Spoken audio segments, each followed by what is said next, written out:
Franklin's Partner by Paulette Bourgeois. Franklin had a lot of good friends. They all liked to play the same games.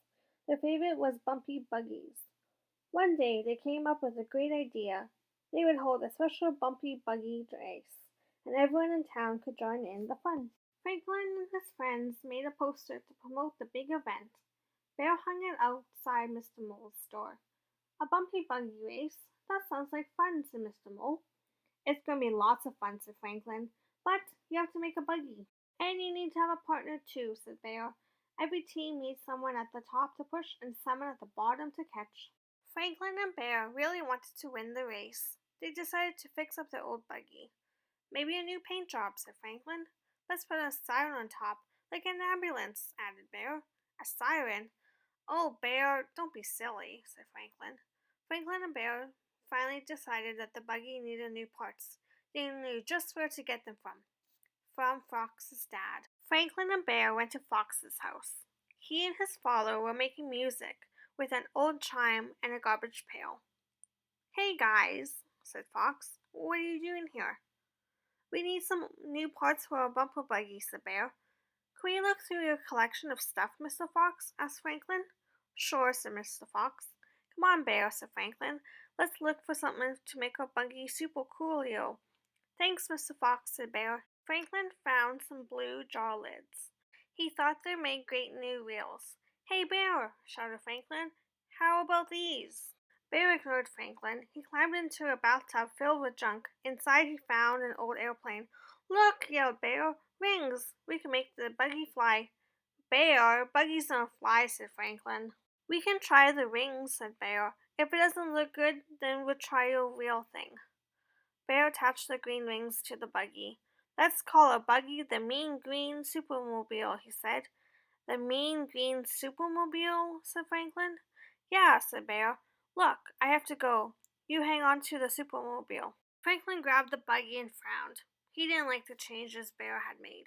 Back at home, Franklin decided to fix the buggy the way he wanted.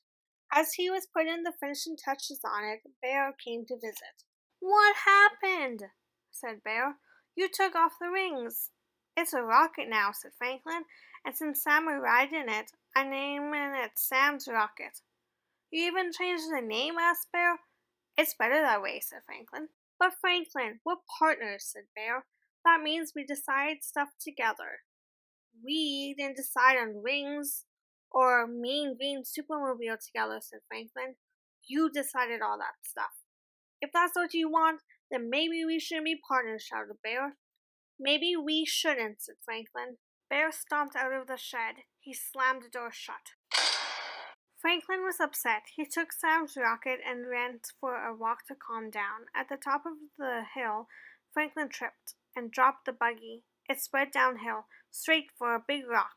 Suddenly, Bear appeared. He dove into the path and grabbed the buggy. Franklin was relieved when he saw the buggy was safe. He got up and ran down to Bear. I'm sorry, Bear, said Franklin. I should have listened to you. That's okay, Franklin, said Bear. I should have listened to you too. The friends shook hands. Let's start over, said Franklin. But this time, we'll decide things together. Deal? Deal, partner, said Bear. The next day, Franklin and Bear arrived at the hill with their spiffed-up, bumpy buggy. The two friends had decided to call it Sam's Speedmobile. All the racers got ready. One partner stood at the starting line. The other partner waited at the finish line. Ready? Steady? Go! Yelled Officer Rabbit. The contestants pushed the buggies and cheered as they watched them fly down the hill. It was a close finish, but Goose and Beaver won the race. Wasn't that great? Yelled Bear as he ran down to Franklin. Great? Asked Franklin. We lost. Lost? Who cares? Said Bear. Did you see how coolio our buggy looked? You're right, Bear, said Franklin with a laugh. I never saw a more coolio buggy in my life.